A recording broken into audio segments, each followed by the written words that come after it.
Hello everyone, welcome to Y academy. This is the second lecture of geometry. तो आज भी हम लोग क्वेश्चंस करेंगे और कुछ कॉन्सेप्ट को सीखेंगे। चलिए आइए देखिए क्या करने वाले हैं। सबसे पहली बात तो आपको ये पता होना चाहिए कि जैसे कि अगर मैं इसको इस तरह से करता हूँ,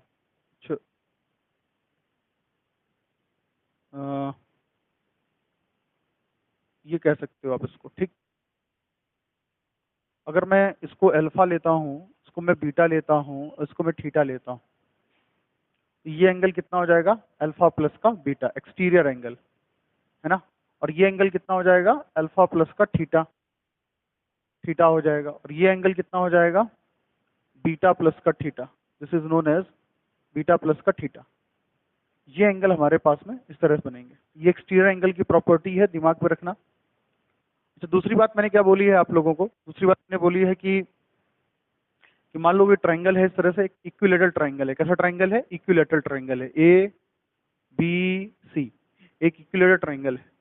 और मैं क्या कर रहा हूँ कि अगर मैं इस ट्राइंगल में किसी भी एक साइड, कैसा ट्राइंगल है ये? इक्विलेटरल ट्राइंगल है, इक्विलेटरल ट्राइंगल है। उस ट्राइंगल में मैं किसी भी एक लाइन के पैरेलल एक लाइन ड्रॉ करता हूँ। मान लो मैं इसके पैरेलल एक लाइन ड्रॉ कर रहा हूँ, तो बेटा ये एंगल कितना हो जाएगा? ये एंगल 60 है तो ये एंगल भी 60, और ये एंगल 60 है तो ये एंगल भी 60, और इक्विलेटरल है तो ये तो 60 हो जाएगा। तो आप इस ट्राइंगल के अंदर कहीं भी पैरेलल लाइन को ड्रॉ कर दीजिए किसी भी एक साइड के, तो जो आपको दूसरा ट्राइंगल मिलेगा वो भी इक्विलेटरल ही मिलेगा। देखो जरा ट्राइंगल, अगर मैं इसको नाम दे देता हूँ डी, उसको नाम देता हूँ ई।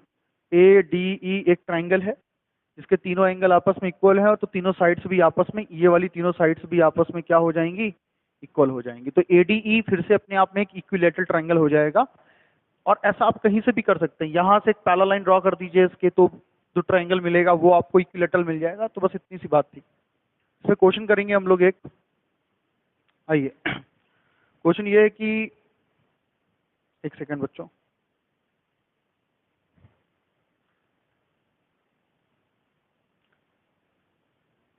देखो ज्योमेट्री बहुत वास्ट चैप्टर, वास्ट टॉपिक है, जिसको पढ़ने के लिए प्रॉपर आपको समय देना पड़ता है। मेरी कोशिश ये है कि मैं पढ़ा पाऊँ पूरा आपको अच्छी तरह से, लेकिन थोड़ा समय का भी ध्यान रखते हुए, इस बात का ध्यान रखते हुए मैं काम करना चाहता हूँ कि आपको दिक्कत ना हो।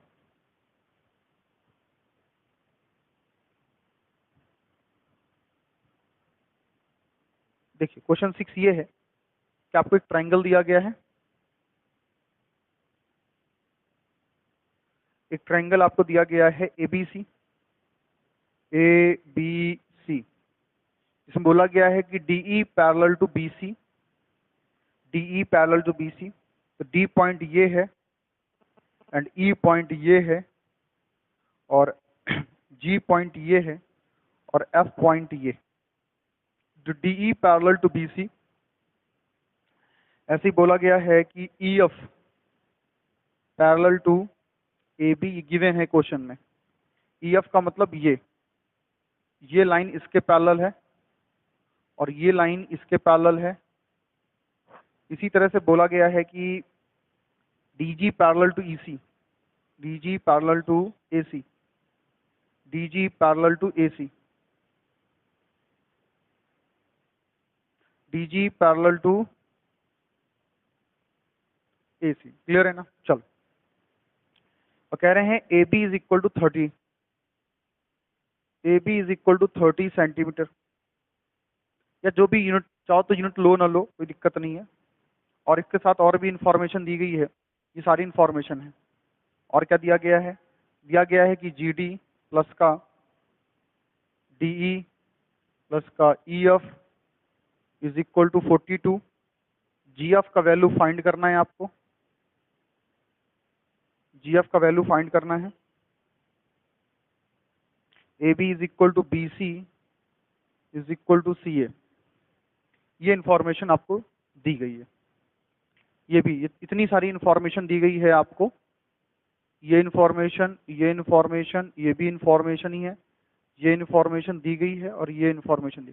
फाइंड आपको ये करना है, फाइंड आपको ये करना है।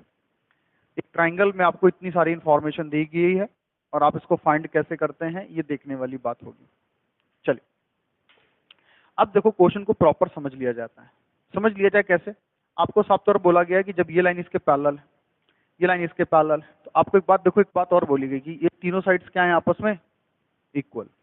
मतलब ए बी किसके इक्वल है? AC के, और पूरी BC के इक्वल है। मतलब ये एंगल भी 60 हुआ, ये एंगल भी 60 हुआ, ये एंगल भी क्या हुआ? 60। अब अगर ये 60 है तो ये भी 60 होगा, ये 60 है तो ये भी 60 होगा। ठीक। अब अगर ये 60 है तो ये भी 60 होगा, और ये 60 है तो ये भी 60 होगा, क्योंकि ये लाइन इसके पैरेलल है।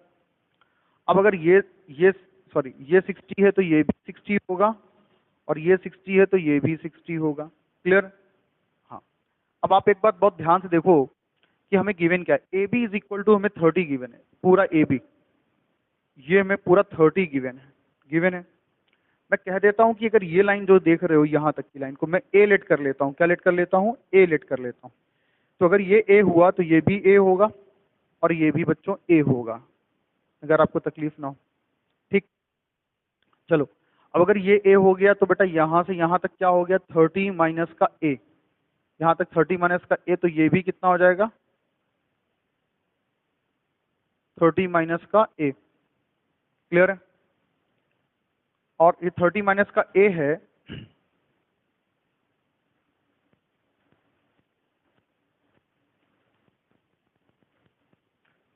A B is equal to 30, तो ये भी A होगा। क्यों? इसको क्यों बोलेंगे? अगर 30 माइनस A है तो ये A होगा, ये भी A। अगर ये A है तो ये भी A होगा, और ये भी A होगा। क्लियर है ना? कुल मिलाकर के हमने पूरी कहानी लिख दी, पूरा सजा दिया ट्रायंगल को। अब अगर आप समझ गए तो बहुत बढ़िया बात है, नहीं समझे तो कोशिश करें एक बार, आपको समझ में आ जाएगा। ध्यान से देखो, GD की वैल्यू कितनी दी गई है, देखेंगे तो GD की वैल्यू A मिलेगी। अब आपको पता लगेगा DE की वैल्यू कितनी दी गई है, तो आपको तुरंत लगेगा सर DE की वैल्यू क्या हो सकती है। देखो जरा, सब कुछ लिख दिया लेकिन DE को लिख दिया। ये ट्राइंगल देख रहे हो, ये और ये ट्राइंगल, इस ट्राइंगल को ध्यान से देखो, इसके सारे एंगल 60-60 के हैं, तो ये साइड भी, ये 30 माइनस A, 30 माइनस A, ये भी 30 माइनस A की होगी, तो ये भी 30 माइनस A हो गई। EF देखो, EF कितना है? EF भी A दिया गया है, इज इक्वल टू कितना हो जाएगा? 42। इस A से A कैंसिल हो जाएगा, 30 प्लस का A is equal to 42, and A is equal to 42 minus का 30, and A is equal to 12। ये गिवन है हमको, A इज इक्वल टू 12। लेकिन फाइंड क्या करना है हमको? GF निकालना है। ये क्या निकालना है? GF निकालना है। बताओ BC कितना है? BC हम लिख सकते हैं यहाँ पर BG प्लस का GF प्लस का FC is equal to BC। BC की वैल्यू कितनी है? 30 है। BG की वैल्यू कितनी है? A। GF की वैल्यू निकालनी है, FC की वैल्यू भी A है, इज इक्वल टू 30। A का वैल्यू कितना निकाला? 12। 12 प्लस GF प्लस का 12 is equal to 30, and GF is equal to 30 minus का 24 या माइनस का 12, माइनस का 12। सॉल्व किया तो GF इज इक्वल टू, एक मिनट यहां से दिख नहीं रहा होगा, तो GF इज इक्वल टू कितना आ जाएगा? 6 यूनिट जो भी हो। GF का वैल्यू कितना आ गया? 6। अब सेंटीमीटर ले लो, मीटर ले लो, जो मन चाहे वो ले लो, मैंने तो सिर्फ यूनिट लेके सॉल्व कर दिया, क्योंकि स्टार्टिंग में नहीं लिया था तो मैंने नहीं लिया। क्लियर है ना? चलिए सॉल्व करिए इस क्वेश्चन को। मतलब सॉल्व क्या करना, सॉल्व तो मैंने कर दिया है, नोट करना है आपको इस क्वेश्चन को। क्लियर है? चलिए चलता हूं मैं। ये क्वेश्चन देखो पूरा था इस कॉन्सेप्ट पे। देखो इक्विलेटरल ट्राइंगल से ऐसा क्वेश्चन बन जाता है, इक्विलेटरल ट्राइंगल से पूरा काम इक्विलेटरल ट्राइंगल का ही था यहाँ पर। चलो मैं आगे की तरफ रफ कर दूं इसको। चलिए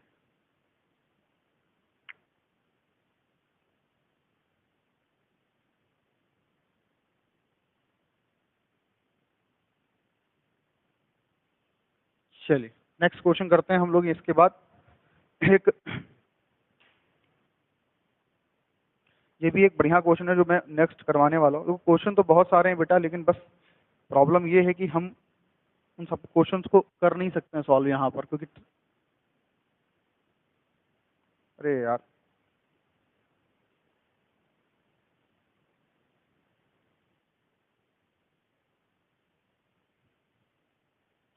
इंक चली गई बेटा। आइए हम लोग इसे सॉल्व करते हैं। क्वेश्चन हमारा गया है,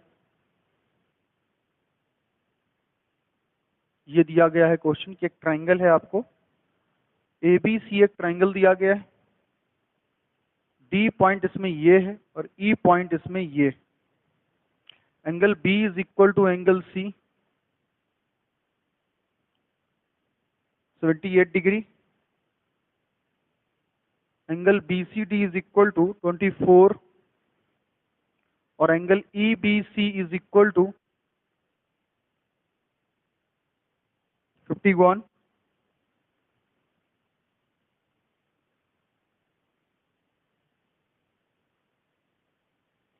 ठीक है, देखिए angle B is equal to angle C is equal to 78 दिया हुआ है। तो आप देखो, अगर मैं इसको इससे मिला दूं और इसको इससे मिला देता हूं, ध्यान से देखो, और जब मैं इसको इससे मिला दूंगा तो आप लोग देखो जरा कि BC angle B is equal to ये पूरा दिया गया है और ये पूरा एंगल दिया गया है हमको क्या 78। ये एंगल पूरा दिया गया है 78 डिग्री और ये एंगल पूरा दिया गया है 78 डिग्री। ठीक है, चलिए अब इसके साथ वो कह रहे हैं कि हमसे कि BCD की वैल्यू कितनी है। अच्छा, इसके साथ ये बात ही पता हो, एक मिनट और भी इंफॉर्मेशन दी होगी, मैं एक मिनट देखना चाह रहा हूँ क्या और भी इंफॉर्मेशन दी गई है।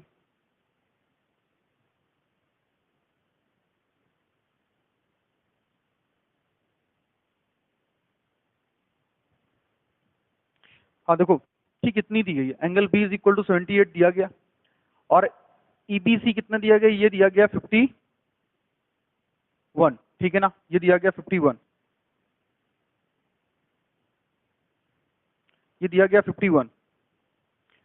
BCD कितना दिया गया 24, ये दिया गया 24 डिग्री। तो मुझे बताओ ये एंगल निकाल सकता हूं मैं और इसमें ये एंगल निकल सकता है। ये एंगल 78 में 51 जाएंगे तो कितना बचेगा, 78 में 51 जाएंगे तो कितना बचेगा 7 और यहां पर कितना आया 2 आया, ये हो जाएगा 27। क्या हो जाएगा ये 27, ये अगर 27 हो गया। ठीक है ना, चलो आगे देखते हैं हम लोग। इसी तरीके से अगर इसकी बात करें तो ये एंगल कितना हो जाएगा 78 है तो ये एंगल हमारा बन जाएगा 78 में 24 जाएंगे तो कितना आ जाएगा 4 और यहाँ आ जाएगा 54, तो ये हो जाएगा 54 डिग्री, ये एंगल आया। अब जरा ध्यान से देखो कि अगर मैं बात करूं इस एंगल की, किस एंगल की, इस एंगल, क्योंकि स्पेस थोड़ा सा कम हो रहा है, मार्कर्स का भी सीन थोड़ा सा, मैं बड़ा सा ट्रायंगल बनाता हूं, एक बड़ा सा ट्रायंगल, और इस पॉइंट को मैं डी ले रहा हूं और इस पॉइंट को मैं ई ले रहा हूं, मैं इसको इससे मिला रहा हूं और मैं इसको इससे मिला रहा हूं।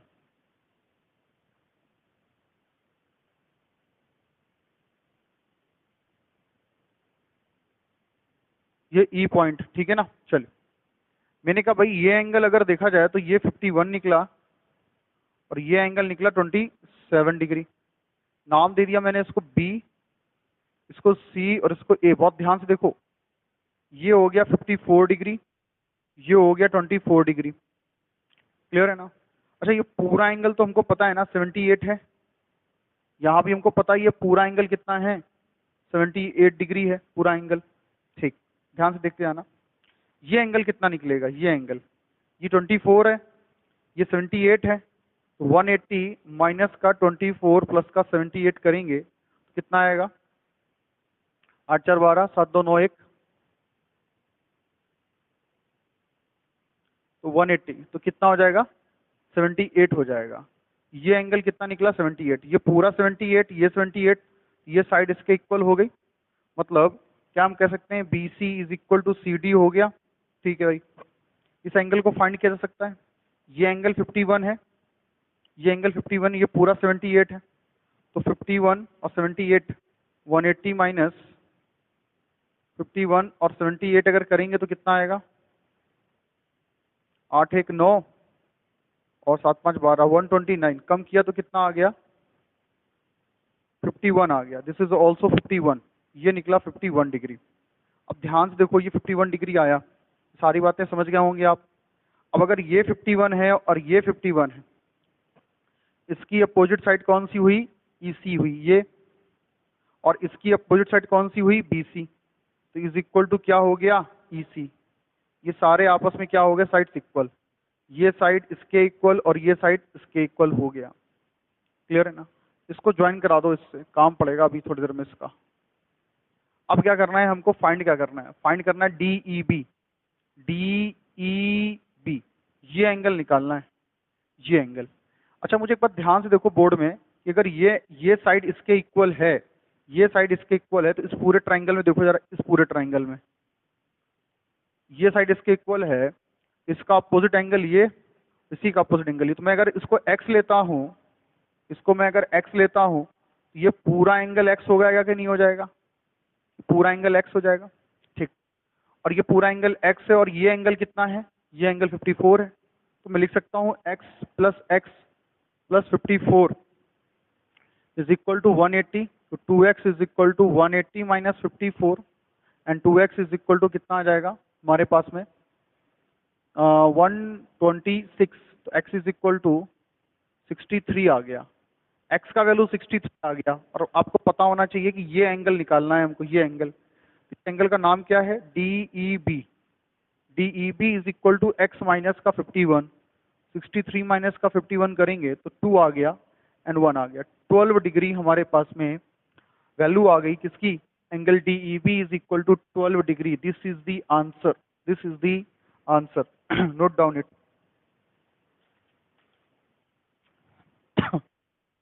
एक नेक्स्ट क्वेश्चन करेंगे, इसके बाद हम लोग we will solve another question. चलिए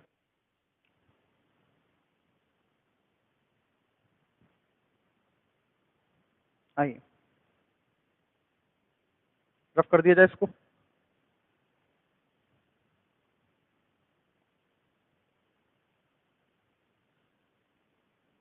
देखो ये सब हैवी क्वेश्चंस हैं, इनको निकाल करके एक बार लिख करके खुद से ट्राई करिएगा बच्चों, तभी तभी आपको समझ में आएंगी सारी बातचीतें। आपको एक ट्रायंगल दिया गया है, इन्फॉर्मेशन लिख लीजिए, क्वेश्चन नेक्स्ट है, नेक्स्ट क्वेश्चन है आपके सामने। ये मैं ऐसे क्वेश्चंस करवा रहा हूं आज।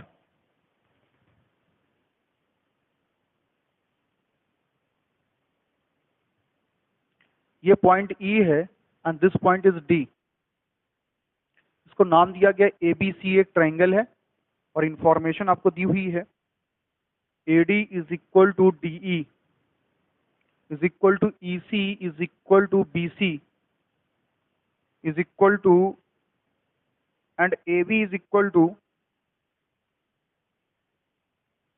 Is equal to AC and AB is equal to AC। ये पता है हमको। कह रहे एंगल A फाइंड करो, एंगल A फाइंड करो। देखो जरा, इसको इससे ज्वाइन करा दो, इसको इससे ज्वाइन करा दो, ज्वाइन कर दिया। इनको जब इससे ज्वाइन कराओगे तो कुछ एंगल्स बनेंगे। मैं इस एंगल को लेता हूँ थीटा। अगर मैं इस एंगल को थीटा लेता हूँ तो मुझे पता है कि AD है, AD किसके इक्वल है, DE के। इसका अपोजिट एंगल ये है, तो ये एंगल भी थीटा हो जाएगा, क्योंकि ये दोनों ये AED एक आइसोस्केलिस ट्रायंगल है। ED is equal to EC है। ये एंगल कितना हो जाएगा, ये 2 थीटा हो जाएगा। ये 2 थीटा हुआ तो इसका अपोजिट साइड ये भी 2 थीटा हो जाएगा। एक्सटीरियर एंगल प्रॉपर्टी, ये ट्रायंगल है, इसका एक्सटीरियर एंगल ये EC is equal to BC। EC किसके इक्वल है, BC के इक्वल है। जब EC BC के इक्वल हुई तो आप एक बात देखो, ये एंगल कितना हो जाएगा, ये वाला एंगल, ये थीटा है, ये 2 थीटा है, तो ये 3 थीटा हो जाएगा। एक्सटीरियर एंगल प्रॉपर्टी, ये 3 थीटा हो जाएगा। क्लियर है ना? यहाँ पर एक्सटीरियर एंगल प्रॉपर्टी लगी, theta plus theta is equal to 2 theta. यहाँ पर लगी 2 थीटा प्लस 2, सॉरी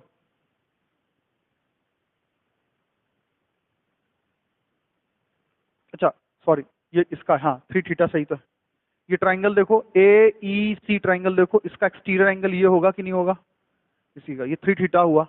जैसे ये थीटा हुआ इसके अपोजिट है, तो इसका अपोजिट ये भी 3 थीटा हो जाएगा, होगा 3 थीटा।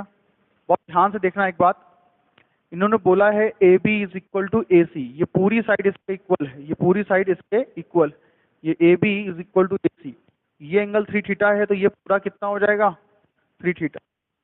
तो थीटा 3 थीटा 3 थीटा, तो theta plus 3 theta is equal to 180 and 7 theta is equal to 180 है and theta is equal to 180 upon 7। ये हमारा थीटा का वैल्यू आया, this is the answer. Clear है? हाँ, एक दूसरा क्वेश्चन भी करेंगे बस, और वो इस तरह का क्वेश्चन वो लास्ट क्वेश्चन होगा। लेकिन इसके पहले मैं आपको थोड़ी कुछ चीजें बताना चाहता हूँ जो आपके काम की हैं। एक सेकेंड, मैं एक बढ़िया क्वेश्चन डिस्कस करूंगा आप सभी के साथ में, लेकिन उसके पहले मैं आपको कुछ इंपॉर्टेंट ट्रिपलेट के बारे में बताऊंगा। यार ये मार्कर चल क्यों नहीं रहा भाई?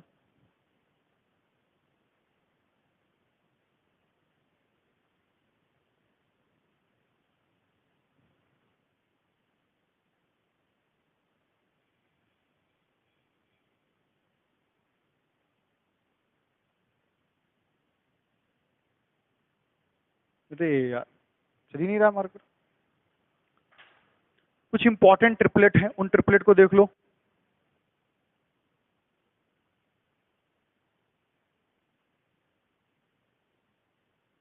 इंपॉर्टेंट ट्रिपलेट कौन कौन सी है देखो जरा। इंपॉर्टेंट ट्रिपलेट याद कर लीजिए, कुछ काम कर। 3 4 5, ये दुनिया जानती है ट्रिपलेट को, आप लोग भी जानते हैं। इस ट्रिपलेट के बाद 3 से स्टार्टिंग करिए। 3 2 जा 6, 4 2 जा 8, 5 2 जा 10। 3 2 जा 6, 4 2 जा 8, 5 10 2 जा 10। 3 3 जा 9, 4 3 जा 12, 5 3 जा 15। ठीक है ना? 3 4 जा 12, 4 4 जा 16, 5 4 जा 20।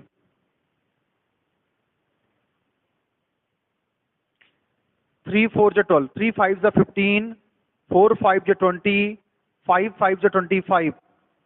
क्लियर है? चलो, उसके बाद 3 6 जा 18, 4 6 जा 24, 5 6 जा 30। ये देख रहे हो ना आप, इतनी सारी ट्रिपलेट मैंने लिख दी हैं। ये सारी ट्रिपलेट्स हैं, पाइथागोरियन ट्रिपलेट्स जिनको बोलते हैं। ये सब 3 की टेबल से बन रही हैं, 4 के टेबल से बन रही हैं, 5 के टेबल से बन रही हैं। क्लियर है ना? और सिर्फ यहीं तक लेनी है, आगे तक नहीं जाना है। ठीक है ना? हाँ, क्लियर है ना? ये यहीं तक जाना है। पहला वाला सेट ये लिख लो, दूसरा सेट मैं लिखवा देता हूँ आपको। दूसरा सेट जो है वो 5 12 13 से, किससे है? 5 12 13 से। 5 1 जा 5, 5 2 जा 10, 12 2 जा 24, 13 to 26, 15 36 और 39। ये भी पाइथागोरियन ट्रिपलेट है हमारी। ये यहाँ से सेट स्टार्ट होता है, इसका सेट इतना है और इनका सेट 3 का है। ये 5 का सेट है। 5 के केस में जब 5 उठा के चलेंगे ना, तो हमारे पास में ये मामला बनेगा जा करके। क्लियर है नहीं क्लियर है? अरे बताओ, क्लियर है नहीं क्लियर है? चलो मैं आगे की तरफ।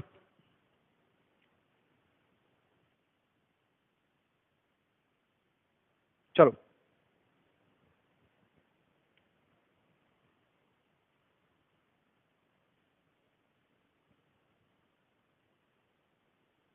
नेक्स्ट लिखिए।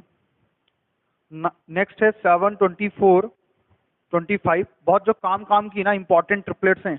7 24 25, एक ट्रिपलेट ये भी बहुत इंपॉर्टेंट है। ये जितनी ट्रिपलेट मैं लिख रहा हूँ ना, ये ट्रिपलेट सारी इंपॉर्टेंट है। और आपको ऐसे 3 नंबर कहीं दिख जाए ना, तो आप ऐसा उठा के तुरंत लगे 9 40 41, 9 40 एंड 41। देखो जरा ध्यान से, इनमें खास बात 40 41 का कहीं कॉम्बिनेशन बने, 9 और 40 का कॉम्बिनेशन कहीं बन रहा है, तो थर्ड साइड क्या हो जाएगी? 41 ही हो जाएगी।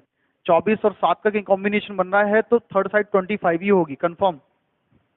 और एक और लास्ट लिख लो, 8 12 15, 8 12 15, 8 12 एंड 15। मैंने ये करीब 1 2 3 4 5 6 7 8 9 10 11 12 12 ट्रिपलेट्स लिखवाई हैं। इन 12 ट्रिपलेट को आप इंपॉर्टेंट मान के चलिए, और ये बड़े काम की रहती हैं। इन इन 9 को याद करना तो बड़ा आसान है। जब भी आपको 5 दिख जाए या 3 दिख जाए, 6 दिख, 3 का मल्टीपल कोई दिखे 18 के बीच में दिख रहा है, क्लियर है ना? या 4 का मल्टीपल दिख रहा है किसके बीच में? 6 24 से, 4 से लेकर 24 के बीच कोई मल्टीपल दिख रहा है, या 5 का कोई मल्टीपल दिख रहा है, इनमें से किसी का कोई मल्टीपल दिख जाए 3 4 5 में से, तो तुरंत एक्टिव हो जाना कि हाँ हाँ कुछ तो हो रहा है। क्लियर है नहीं क्लियर है? 5 के केस में देखो, 5 जब छोटी साइड होगी तब ये ट्रिपलेट बनाएगी, जब 5 सबसे बड़ी साइड होगी तो ये ट्रिपलेट बनाएगी। 10 जब सबसे छोटी साइड होगी तो 10 24 26, लेकिन 10 जब सबसे बड़ी साइड होगी तो ये ट्रिपलेट बनाएगी। क्लियर है ना? 10 जब हाइपोटेनस के तौर पे होगा तो इस तरह से, और 10 जब सबसे छोटी साइड होगी तो इस तरह से। तो ये 5 के मल्टीपल्स पर, 3 मल्टीपल्स पर बने हुए ट्रिपलेट हैं, 5, 12 और 13। 5 दूनी 10, 2 12, 12 में एक जोड़ा 13। तो 5 टू द 10 प्लस 2 12, 12 1 13। मतलब ऐसा दिमाग में रखने का तरीका है। देखो याद कर सकते हो, दिस इज वेरी गुड। नहीं याद कर सकते हो तो बेटा फिर पाइथागोरस थ्योरम तो है निकालने के लिए, दिस इज योर चॉइस। अपनी ड्यूटी है बताना कि आप लोग करें इसको, इस चीज को। इंपॉर्टेंट बात ये है कि देखो ये सारी चीजें ऐसी हैं कि कभी कोई पढ़ाया नहीं होगा तुमको, कभी भी किसी ने नहीं पढ़ाया होगा, लेकिन मैं बता रहा हूँ आपको ये चीजें बड़े काम की होती हैं। कई कई जगहों पर आपको बहुत जल्दी सारा काम। अब सोचो आपके सामने एक इस तरह का नंबर आ गया 8 12 15, लेकिन दिमाग में है तो 15 आपको पता है, 12 दिख गया तो तुरंत दिमाग में अच्छा ये ट्रिपलेट है तो 8 लिख दो सीधे डायरेक्ट। क्लियर है ना? नहीं तो 15 का स्क्वायर किया, फिर 12 का स्क्वायर किया, फिर सब्ट्रैक्ट किया, मतलब स्क्वायर करके सब्ट्रैक्ट कर रहे हैं, ये बड़ा टास्क हो जाता है। और ये ट्रिपलेट लिखने का मतलब ये है कि मोस्ट ऑफ द क्वेश्चंस हमेशा इन ट्रिपलेट्स पे ही आते हैं। आप देख लेना, आपको most of the time 98% chances होते हैं कि ये ट्रिपलेट से क्वेश्चन बनाते हैं, अदरवाइज वो और ट्रिपलेट यूज कर सकते हैं। लेकिन इतने बहुत सारे, इतनी ट्रिपलेट अपने आप में, वो ट्रिपलेट है ना जो मैंने यहाँ लिखी है, बहुत सोच समझ के लिखी है, पूरी छांट करके लिखी हुई है ट्रिपलेट, जो जरूरी पड़ती है क्वेश्चंस में। चलिए एक क्वेश्चन मैं बहुत बढ़िया करवाने जा रहा हूँ, बिल्कुल पहले वाले की तरह है। आप कहोगे सर ट्रिपलेट क्यों लिखवाई है? ट्रिपलेट के क्वेश्चंस हैं मेरे पास में, लेकिन मैं अभी करवाने के मूड में नहीं हूँ ट्रिपलेट के क्वेश्चंस, क्योंकि बहुत सारा मेरे पास में डेटा है जो तुमको पढ़ाना है। अब वो सब करवाना है और समय से करवाना है।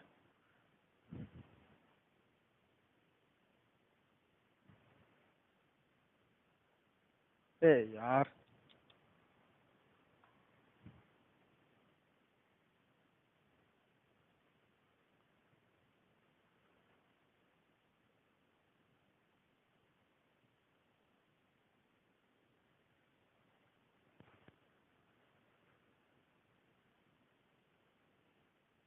DAB,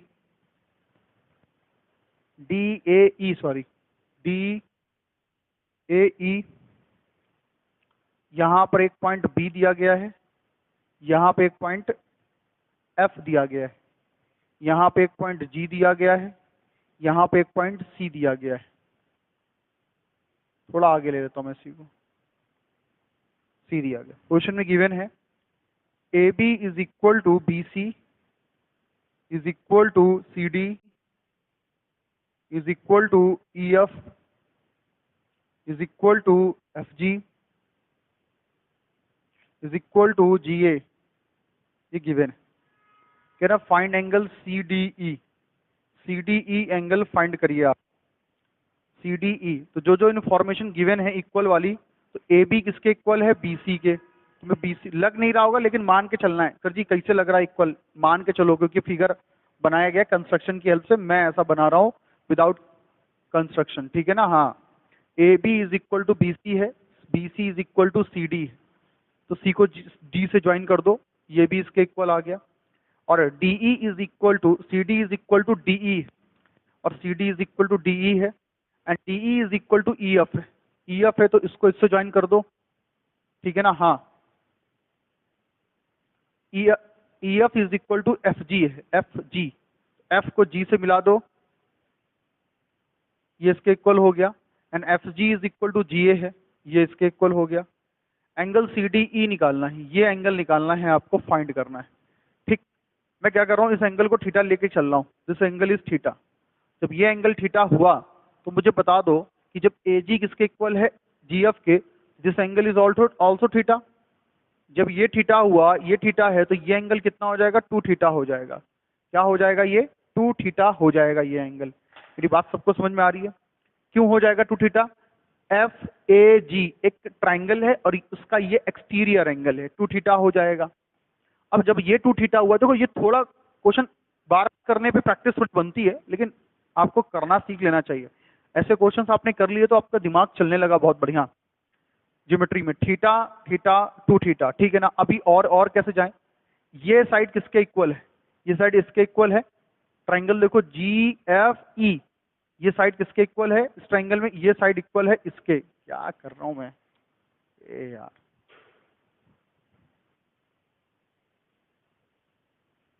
ये एंगल इसके, ये साइड इसके इक्वल है, तो ये एंगल कितना हो जाएगा?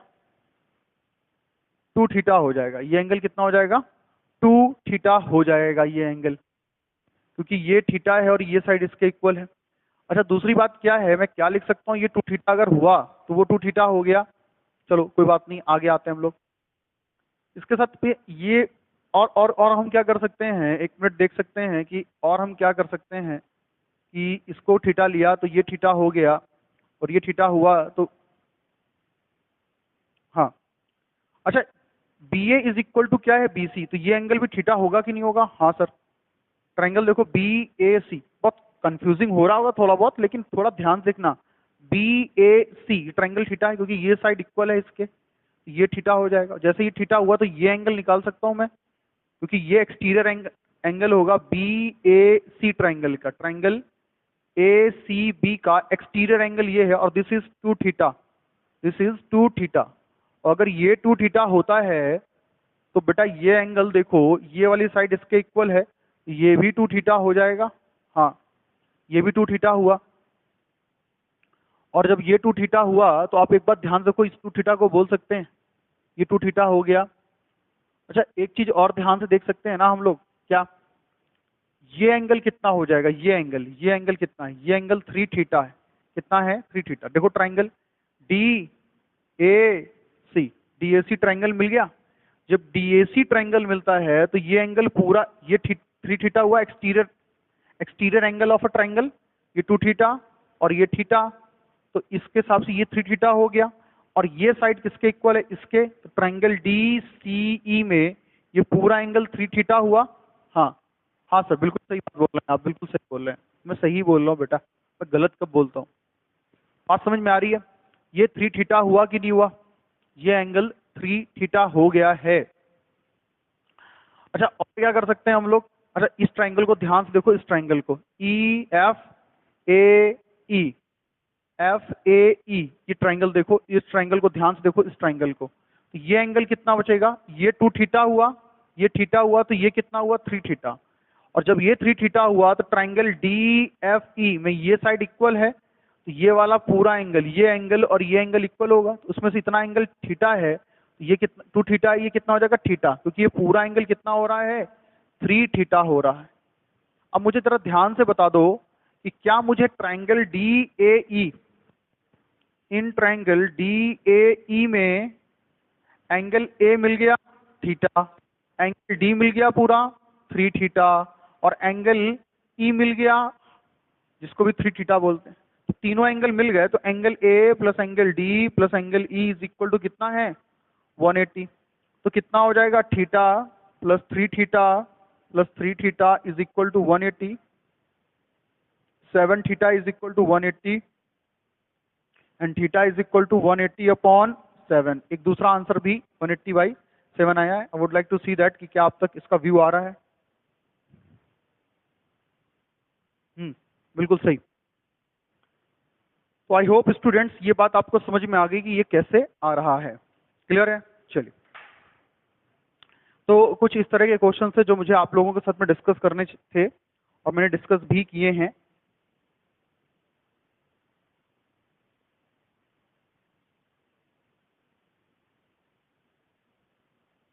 एक सेकेंड,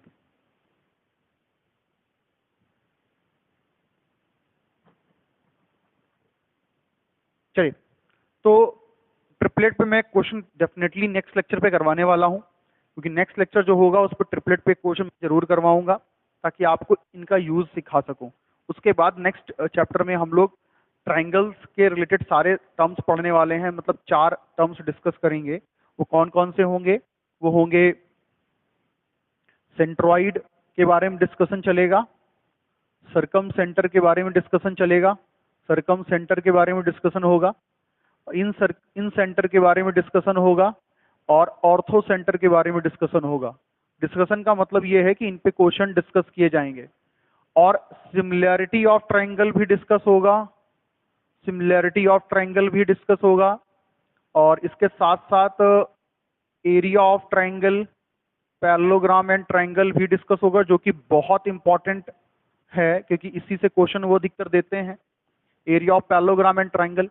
देखो ज्योमेट्री जब बोल देते हैं ना, तो ये लिटरली मैं बता रहा हूँ कि वो, ये मान लो कि उन्होंने बोल दिया, अब आपको परेशान कर दिया, उन्होंने सब कुछ तो दे दिया उन्होंने, lines and angles, triangle, circle, quadrilateral, कुछ छोड़ा ही नहीं है यार। अब जब सब कुछ तुमने दे दिया है तो फिर अब इसमें तो इतनी सारी पॉसिबिलिटीज है। ट्राइंगल ही अपने आप में एक बहुत ब्रॉड टॉपिक है, ये बात तो आपने देखी ना 10th में कि ट्राइंगल टॉपिक कितना ब्रॉड है। Similarity of triangle, congruency of triangle, इसके बाद ट्राइंगल पे पर्टिकुलर कुछ अपनी थ्योरम्स हैं जिसमें हम lines and angles and triangle में पढ़ते हैं। तो भाई मैं क्या कर सकता हूँ, मैं तो यही कर सकता हूँ ना कि इन सब में कुछ ना कुछ इनके बारे में क्विक रिवीजन, कुछ कुछ क्वेश्चंस, तो आपका दिमाग थोड़ा फिर से वार्म अप कर जाए। तो हम सब छोटी बड़ी थ्योरम्स निकाल करके पढ़ेंगे और समझेंगे। मेरा मोटिव यही है कि इनको कम से कम लेक्चर में ज़्यादा से ज़्यादा चीज़ें आप तक पहुंचाई जा सकें। तो आज की क्लास में इतना रखते हैं, क्योंकि इसके बाद मैं अगर कुछ पढ़ाऊंगा तो आप ऑटोमेटिक इतना थक गए होंगे इसको लेकर के, ऑलरेडी इतना थक गए होंगे कि मैं क्या बताऊं। लेकिन अच्छा एक बात देखो, इस तरह के क्वेश्चन जब भी आते हैं ना, देखो कितनी साइड्स, 1 2 3 4 5 6 7, कितनी साइड्स इक्वल है? 7 साइड्स इक्वल हैं। तो ऐसे क्वेश्चंस में जब जिगजैग वाली कंडीशन आ जाए, ऐसे क्वेश्चंस में जिगजैग वाली कंडीशन, ऐसे जा रहा है, ऐसे जा रहा है, फिर ऐसे आ रहा है, फिर ऐसे जा रहा है, तो हमेशा जितनी भी साइड्स इक्वल दी गई हैं उतनी साइड्स ले लो 7 और उसके ऊपर रखो 180, यही आंसर हो जाता है। मान लो 6 साइड इक्वल दी होती तो 6 से करते, 7 दी गई है 7, लेकिन जिगजैग बनना चाहिए, इस तरह का फॉर्म बनना चाहिए। क्लियर है ना? हमेशा 180 को बाई 7, मतलब नंबर ऑफ साइड्स जितनी इक्वल्स हैं 180 में डिवाइड करेंगे number of equal sides, number of equal sides. अब आप कहोगे सर जी इसके पहले आपने क्वेश्चन करवाया तो वहां पे आपने इसको क्यों नहीं बताया? वहां पे 2 साइड ऐसी थी जो अलग से इक्वल दी गई थी, तो उनको जोड़ लेते तो और ही अलग आंसर बन जाता, इसलिए फिर वहां पर इंप्लीमेंट ये नहीं हो रहा, और जिगजैग भी नहीं बन रहा है प्रॉपर वहां पर, यहाँ प्रॉपर जिगजैग बन रहा है। Is that clear? तो कहने का मतलब ये ट्रिक है, trick to calculate the angle. 180 को हमेशा नंबर ऑफ इक्वल साइड से डिवाइड कर दोगे तो आंसर आ जाएगा। तो 1 2 3 4 5 6 7, 7 sides are equal, therefore we are dividing 180 by 7 and we are getting 180 by 7 is the answer of that angle which is asked। अच्छा, यहाँ से जो एंगल निकलेगा ना वो एंगल सिंगल निकलेगा, मतलब किसी एक एंगल को आप ले सकते हो, एक एंगल की वैल्यू निकलेगी, इन सबका रिलेशन 2 3 3, ये आप देख लीजिएगा वहां पर। ओके, ट्रिक का मतलब होता है कि कुछ स्पेशल कंडीशंस पर ट्रिक अप्लाई होती है, हर कंडीशन पर ट्रिक अप्लाई, हर ट्रिक अप्लाई नहीं होती है, तो आपको हर चीज देख करके ही अप्लाई करनी पड़ती है। मतलब इसका यूज करना पड़ेगा। आप सोचो कि अंधे के हाथ बटेर लग जाए, या आप सोचो कि तुक्का लग करके सिलेक्शन हो जाए, तो ऐसा बिल्कुल भी नहीं होता है। बड़े सिलेक्शंस हमेशा समझदारी और मेहनत के साथ ही मिलते हैं, अदरवाइज मिलते नहीं हैं। आज की क्लास में स्टूडेंट्स इतना ही, मिलते हैं नेक्स्ट लेक्चर में। तब तक के लिए आप लोग प्रैक्टिस करिए और प्रैक्टिस करते रहिए। All the best.